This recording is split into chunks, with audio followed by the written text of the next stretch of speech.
Jarak antara orang kaya dan orang miskin di Indonesia makin jauh. BLT itu menghina rakyat. Karena setiap ada pemilu BLT ditambah supaya rakyat diam. Banyak rakyat, petani nelayan yang melantarkan sawah dan perahunya karena menganggap udahlah terima BLT aja. Jadi kita dibius oleh BLT yang nggak seberapa. Apakah BLT cukup 600.000, 700.000? Tidak. Negara ini kaya raya karena kita ekspor bahan mentah kita. Dalam hitungan saya, setiap rakyat Indonesia berhak atas 25 juta sebulan dikasih pemerintah gratis. Karena yang dikumpulkan pemerintah, dia gali dari bumi kita. Dia panjat pohon sawit yang tumbuh dari lahan petani. Siapa yang memperoleh 25 juta itu? Bukan petani. Yang memperoleh 10 kali 25 juta, 1000 kali 25 juta, 1 juta kali 25 juta. Hanya 4 orang yang disebut oligarki. Itu percepatan kekayaan pejabat publik, kemudian percepatan kesejahteraan para pejabat itu persentasenya di atas rata-rata kenaikan upah. Sehingga yang terjadi lalu kemudian kekayaan tiga orang terkaya itu 3 kali lipat. Maka problem utama ya dari pemerintahan Presiden Jokowi ini adalah salah satunya kesenjangan. Sayang ya, Denny JA tidak mengadres kesenjangan ini. Yang diadres angka-angka yang menguntungkan Jokowi saja ya. Sehingga dengan 6 indikator tersebut Indonesia katanya di bawah pemerintahan Jokowi berhasil ya. Ya, saya dengan segala hormat mengatakan kalau opininya itu kemudian terkait dengan bisnis ribet juga ya. Nah, kalau professional opinion ya kita bisa terima, tapi kalau itu bagian dari campaign Jokowi ya, seperti juga yang disebutkan poll tracking misalnya, wah itu bermasalah juga ya. Jadi saudara sekalian, itu satu fenomena yang tidak bisa kita abaikan begitu saja, bahwa kenapa kemudian sekarang pejabat mau menjadi menteri, mau menjadi pejabat publik, pengusaha maksud saya. Karena sederhana, mereka bukan lebih miskin ketika mendapatkan jabatan publik, malah lebih kaya.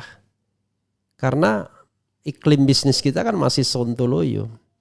Iklim bisnis kita masih ditentukan pada afiliasi politik dan jabatan-jabatan politik. Itu persoalannya. Makanya kemudian cukong di belakang layar, orang-orang terkaya tersebut selalu senantiasa cawe-cawe dalam baik pemilihan presiden maupun gubernur, bupati, wali kota. Karena dia tahu ya, orang paling hebat nomor 1 itu adalah mereka yang bisa mengendalikan kekuasaan. Itu baru nomor 1, yaitulah para cukong ya, para oligarki 9 naga. Nah yang kedua adalah pejabat sekaligus pengusaha.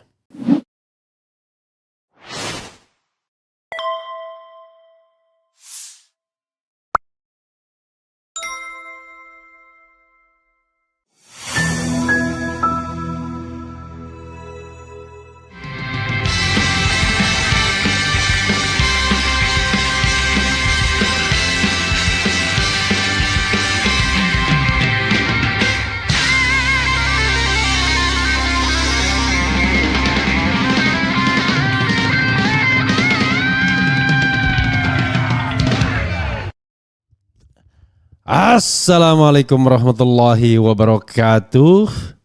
Sobat RH sekalian, jumpa lagi kita di channel yang keren ini. Keren cadas. Ya sobat RH sekalian, ini ada berita menarik yang harus kita angkat ya. Yaitu 4 menteri terkaya Jokowi terafiliasi bisnis tambang. Menteri tambah kaya saat menjabat ya, siapakah dia? Nah, nanti akan kita spill. Beritanya ada di Tempo ya kalau tidak salah. Ini ya. Chelios TT2, 4 menteri terkaya kabinet Indonesia Maju terafiliasi bisnis tambang. Siapakah dia? Oke, kita bacakan ya. Yang jelas tambah kaya menjadi menteri ya, ada kekayaannya berlipat-lipat. Center of Economic and Law Studies, Celios, mengungkapkan keterlibatan 4 menteri terkaya dalam Kabinet Indonesia Maju yang dipimpin oleh Presiden Joko Widodo dalam bisnis tambang. Kekayaan yang dimiliki oleh 4 menteri tersebut setara dengan 54% total kekayaan seluruh menteri dalam kabinet. Berdasarkan laporan harta kekayaan penyelenggara negara, total kekayaan keempatnya mencapai lebih dari 13,36 triliun atau setara dengan 54,24% total kekayaan dalam kabinet. Bunyi laporan Celios yang bertajuk pesawat jet untuk si kaya, sepeda untuk si miskin tersebut. Keempatnya berdasarkan laporan Celios terafiliasi dengan bisnis tambang. Menteri Pariwisata dan Ekonomi Kreatif Sandiaga Uno dan Menteri BUMN Erick Thohir terlibat dalam salah satu usaha tambang terbesar di Indonesia, yaitu PT Adaro Energi. Sandiaga terlibat langsung sebagai salah satu pemilik, sementara Erick terafiliasi lewat kakak kandungnya Garibaldi Boy Thohir yang menjadi salah satu pemilik perusahaan. Ya, ini juga yang namanya masuk dalam disebut-sebut dalam saham Telkom ke GoTo ya. Sedangkan 2 menteri lainnya, Menteri Pertahanan sekaligus Presiden terpilih ya, yaitu Prabowo Subianto dan Menteri Koordinator Bidang Maritim dan Investasi Luhut Binsar Panjaitan juga merupakan pemilik langsung dari 2 perusahaan tambang. Prabowo memiliki Nusantara Group dan Luhut di sisi lain bergeliat di PT Tobas Sejahtera. Namun 2 perusahaan ini memiliki kapasitas yang relatif lebih kecil dibandingkan perusahaan tambang lainnya seperti PT Adaro Energi, PT Bumi Resources, Sinarmas Mining Group, PT Indika Energi hingga PT Bayan Resources. Ya, ini milik konglomerat tambang yang sudah lama ya. 4 menteri tersebut dikatakan memiliki kekayaan di atas 1 triliun. Mereka Sandiaga dengan kekayaan 7,97 triliun. Ini coba cek sebelum jadi menteri berapa kekayaan Sandiaga Salahuddin Uno ya. Kemudian ada Erick Thohir yang memiliki kekayaan 2,3 triliun, Prabowo Subianto yang memiliki kekayaan 2,04 triliun, serta Luhut yang kekayaannya mencapai 1,04 triliun ya. Jadi wajar kalau orang mau ikut ke Prabowo semua ya. Duitnya banyak, kekuasaannya ada ya. Maka akan menjadi presiden terkaya ya. Celios juga mengungkapkan bahwa dalam 5 tahun kepemimpinan Jokowi, rombongan pejabat publik sedikitnya telah mengalami peningkatan kekayaan tahunan sebesar 8,61%. Hal ini jauh mengungguli kenaikan tahunan upah pegawai secara nasional yang hanya berkisar 5,51%. Ini baru persentase loh kita bilang, belum angka absolutnya. Kekayaan naik 8% dari Sandiaga Uno itu berapa ratus miliar ya. Adanya temuan ini menurut Celios menjadi bukti ketidakadilan ekonomi di mana pejabat publik telah menikmati kesejahteraan lebih cepat daripada masyarakat kebanyakan. Laporan ini menunjukkan bahwa pertumbuhan ekonomi Indonesia semakin tidak terdistribusi secara merata. Sejak 2020, kekayaan 3 orang terkaya telah meningkat lebih dari 3 kali lipat. Sementara pertumbuhan upah pekerja hanya sebesar 15%, ujar Direktur Eksekutif Celios Bima Yudhistira Adinegara pada Rabu 25 September 2024. Ya, luar biasa ya. Nanti kita undang Bima Yudhistira ya untuk mengungkapkan fakta dan data-data ini. Jadi sobat era sekalian, ya itulah ya yang terjadi di republik kita ini ya, yaitu percepatan kekayaan pejabat publik, kemudian percepatan kesejahteraan para pejabat itu persentasenya di atas rata-rata kenaikan upah. Sehingga yang terjadi lalu kemudian kekayaan 3 orang terkaya itu 3 kali lipat. Maka problem utama ya dari pemerintahan Presiden Jokowi ini adalah salah satunya kesenjangan. Sayang ya, Denny JA tidak mengadres kesenjangan ini. Yang diadres angka-angka yang menguntungkan Jokowi saja ya. Sehingga dengan 6 indikator tersebut Indonesia katanya di bawah pemerintahan Jokowi berhasil ya. Ya, saya dengan segala hormat mengatakan kalau opininya itu kemudian terkait dengan bisnis, wah ribet juga ya. Nah, kalau professional opinion ya kita bisa terima, tapi kalau itu bagian dari campaign Jokowi ya, seperti juga yang disebutkan poll tracking misalnya, wah itu bermasalah juga ya. Jadi sahabat sekalian, itu satu fenomena yang tidak bisa kita abaikan begitu saja, bahwa kenapa kemudian sekarang pejabat mau menjadi menteri, mau menjadi pejabat publik, pengusaha maksud saya. Karena sederhana, mereka bukan lebih miskin ketika mendapatkan jabatan publik, malah lebih kaya. Karena iklim bisnis kita kan masih sontoloyo. Iklim bisnis kita masih ditentukan pada afiliasi politik dan jabatan-jabatan politik. Itu persoalannya. Makanya kemudian cukong di belakang layar, orang-orang terkaya tersebut selalu senantiasa cawe-cawe dalam baik pemilihan presiden maupun gubernur, bupati, wali kota. Karena dia tahu ya, orang paling hebat nomor satu itu adalah mereka yang bisa mengendalikan kekuasaan. Itu baru nomor satu, yaitulah para cukong ya, para oligarki, 9 naga. Nah yang kedua adalah pejabat sekaligus pengusaha. Nah, level mereka di bawah. Jadi sobat daerah sekalian, kalau misalnya Prabowo Subianto berkali-kali mengungkapkan kekesalannya ya terhadap dominasi ekonomi, katakanlah orang-orang terkaya di Republik Indonesia ini, bahkan dengan bahasa yang gemas sekali, pernah saya dengar, enak saja ya. Nah, dengan kata enak saja itu dia menunjukkan kegemasan. Kok bisa kekayaan alam Indonesia ini dikuasai oleh katakanlah mereka itu. Mereka itu untuk distingsi ya. Pertanyaannya adalah, ini kekesalan seorang warga negara, seorang patriot, atau orang yang menjadi pesaing bisnis mereka? Karena kita juga harus tanyakan secara jeli. Ya kan? Karena kalau misalnya kekesalan ini karena dalam rangka persaingan bisnis, maka masing-masing orang itu ada levelnya. Ada level persaingan bisnis kelas atas. Prabowo mungkin masuk di sana. Luhut masuk di sana. Jadi ini persaingan bisnis kelas triliunan. Ya. Lalu level persaingan bisnis kelas menengah. Baru main ratusan miliar barangkali bisnisnya.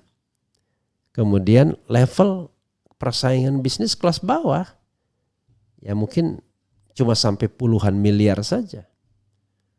Nah, di antara 3 saf ini, bawah bisnis ya, bawah, tengah, dan atas, semuanya membutuhkan afiliasi dengan kekuasaan. Ya kan?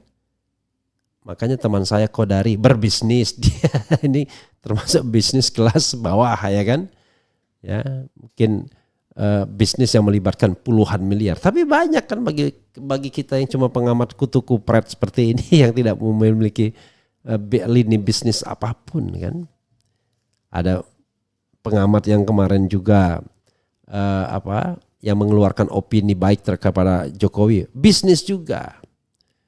Kemarin ketika saya bertemu di Indonesia Lawyers Club ya, pendukung pemerintahan, bisnis juga. Ya. Nah itu bisnis, saya tidak tahu skillnya di mana ya. Tapi mereka adalah kelompok-kelompok bisnis. Jadi mulai dari bawah, menengah, sampai atas ya kan. Atau kalau mau distratifikasi lagi, ada menengah atas, ada menengah bawah ya kan. Itu misalnya kalau mau distratifikasi, tapi kalau mau ya udah bawah, mungkin kelas bisnisnya kelas puluhan triliun, kalau cuma ratusan juta, puluhan miliar nggak usah dihitung tuh kalau cuma sekedar bisnis di bawah itu, puluhan miliar, ratusan miliar dan triliunan ya. Begitu sobat era sekalian. Coba kita lihat lagi kemarin soal yang terkait dengan kepuasan pemerintahan Presiden Jokowi yang saya spill ya untuk membantah paling tidak menurut versi Refli Harun channel ini ya, bukan versi siapa-siapa ya. Nanti dimuat lagi. Apakah Anda puas dengan kinerja Jokowi? Ini sudah 103.000 orang yang voting ya. Puas tuh 5%, sangat puas 2%, tidak puas 13%, sangat tidak puas 77%, dan tidak tahu 3%. Jadi angkanya ya menaik sedikit lah untuk yang puas dan tidak puas dan sangat puas.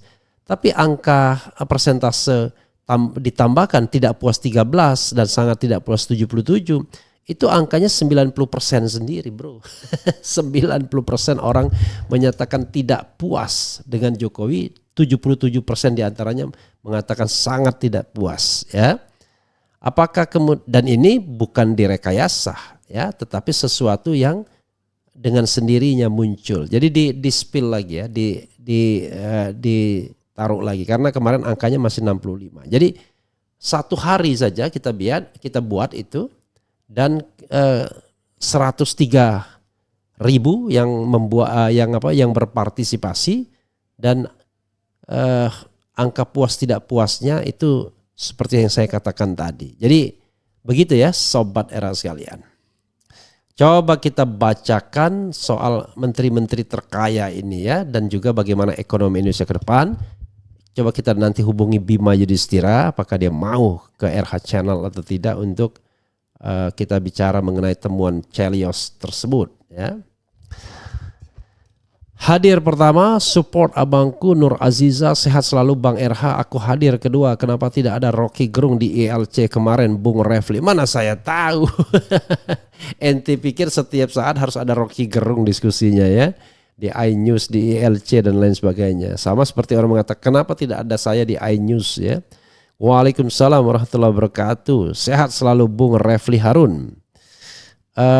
Kok pas Jumatan Bang RH jadi nggak bisa nyimak nih? Oh iya ya, waktu Indonesia sebelumnya sudah Jumatan. Oke, sebentar lagi nggak apa-apa, setelah ini kan bisa disimak. Assalamualaikum Kando Refli, semoga tetap istiqomah ya, sehat sukses selalu, amin ya rabbal alamin. Assalamualaikum, izin ikut nyimak, semoga channel Bang RH tetap berjaya di udara, amin ya rabbal alamin. Sehat selalu Bung RH. Luhut Bahlul, maksudnya apa nih kok nulis Bahlil ya, Erik Sandiaga. Bung Refli, Mr. T apa kabar? Kapan segera diusut? Mr. T itu siapa? Oh, yang disebutkan Benny Ramdhani dulu ya. Kulik terus Bang RH, semuanya ada hisapnya. Orang cerdas berpikir akan bagaimana matinya dan bagaimana kelak akhiratnya. Emang sejak presidennya Sri Mulyono, kekayaan alam Indonesia milik pribadi dia dan antek-anteknya. Berarti Pak Jokowi lebih kaya dong. I don't know exactly ya. Yang pasti LBP. Bisnis tambang, Blok Medan, proyek warehouse Medan, usut tuntas Pandora kasus lainnya di kota Medan. Mereka semua jadi mesin ATM-nya Mulyo Raono dan penyembah utama Mulyo Raono. Mumpung lagi ikut penguasa cari keuntungan, rezim Mulyono sukses mensejahterakan para pembantunya, sementara rakyat makin diperas. Benar-benar keadilan sosial bagi seluruh antek-anteknya. ILC tanpa Rocky Gerung sama artinya sayur tanpa garam. Ya nggak apa-apa lah ya. Tapi tetap sayur kan, ya paling penting ya. Yuk jangan lupa bonus new membernya 100% tanpa gebet apa ya. Oke, nanti kita lihat ya. Paling kaya tetap Mulyono. Ya kita nggak tahu ya. Jadi sobat era sekalian, ya wajarlah karena ada kekuasaan dan juga banyak cuannya. Itulah intinya si Bro Refli Harun. Ya saudara sekalian ya, yang saya ingin katakan adalah ya, kita berharap pada pemerintahan sekarang kepada Prabowo Subianto. Tapi jangan lupa dia adalah salah satu lambang ketidakadilan di pemerintahan Presiden Jokowi. Nah ini juga persoalan kan. Mungkinkah ya Prabowo lepas semua dari interest bisnisnya dan hanya berpikir tentang untuk Indonesia. Ya, rela nggak dia? Sesuai dengan sumpah dia tidak lebih kaya ketika tidak lagi menjabat, atau selama menjabat kekayaannya justru digunakan untuk kemaslahatan Republik Indonesia, bukan untuk keuntungan perusahaannya. Karena operator bisnisnya, ya kan, manajer bisnisnya akan mengatakan, this is the time Pak untuk menambah kapitalisasi kita, untuk kick out him atau kick out them. Bapak harus menjadi to be number one. Seperti halnya dulu ada menteri yang begitu jadi menteri langsung nomor 1 Pak kekayaannya. Nah kalau itu yang terjadi ya gawat kita. Itu baru faktor Prabowo Subianto. Kan gak mungkin kekayaan Prabowo ini kemudian lalu dengan Hasim Joy Hadikusumo bagaimana, dengan keluarga lainnya bagaimana. Kan kekayaan yang 2 triliun itu pasti tidak dengan Hasim. Hasim jauh lebih kaya dibandingkan itu. Jadi saudara sekalian, kita warning ini bukan karena kita gak suka. Karena kita cinta Republik ini dan ingin ada keadilan sosial bagi seluruh rakyat Indonesia. Bukan keadilan sosial bagi seluruh pejabat-pejabat publik yang ada. Karena itu, kalau orang mengatakan Prabowo selesai dengan dirinya, buktikan dengan cara tidak mengurusi bisnisnya dan betul-betul mengabdi kepada masyarakat. Dan tidak ada yang namanya business interest di dalam kekuasaan. Nanti orang mengatakan, wah saya serahkan pada profesional. Ya para profesionalnya bawa nama Prabowo semua, ya sama aja bohong. Nggak ada yang berani nanti ya pihak-pihak lain ya. Dan belum lagi kalau kita bicara bisnis-bisnis gelap tambang itu. Yang selalu selain ada melibatkan cukong, juga melibatkan aparat. Udahlah itu kan jadi rahasia umum. Melibatkan aparat baik TNI maupun Polri. Cuma ya ini nggak pernah diselesaikan. Karena dia juga yang melakukan pengusutan. Kita hanya bisa menduga-duga. Dan kalau kita menyebutkan secara eksplisit, kita duluan yang masuk penjara, bukan koruptornya yang masuk penjara. Jadi hal seperti ini mudah-mudahan menjadi perhatian Prabowo Subianto, ya, Presiden terpilih. Dan saya yakin beliau very aware, sangat tahu, sangat menyadari hal seperti ini. Tahu betul ya, pengetahuan dia jauh lebih hebat dibandingkan siapapun di Republik ini saat ini soal bisnis-bisnis ilegal, soal bisnis-bisnis tambang dan lain sebagainya. Ya, dia tinggal perintahkan untuk penegakan hukum yang adil dan baik. Tapi mau nggak dia nebas semua orang? Mungkin dia akan menebas bisnis keluarganya sendiri, menebas bisnis orang kepercayaannya, bahkan menebas bisnis dirinya sendiri untuk mewujudkan sebuah tata kelola Indonesia yang lebih baik within 5 years in his presidency. Kalau tidak ya sudah Pak, omong-omong aja, omong-omong saja. Kita hanya mendapatkan presiden yang juga omong-omong ya, gitu. Atau presiden yang akhirnya menyerah, pasif.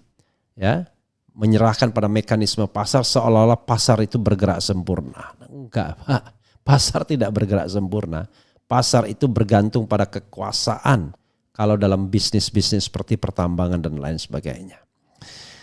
Itu saja Sobat Era sekalian ya. Mudah-mudahan ini bermanfaat dan didengarkan oleh penguasa.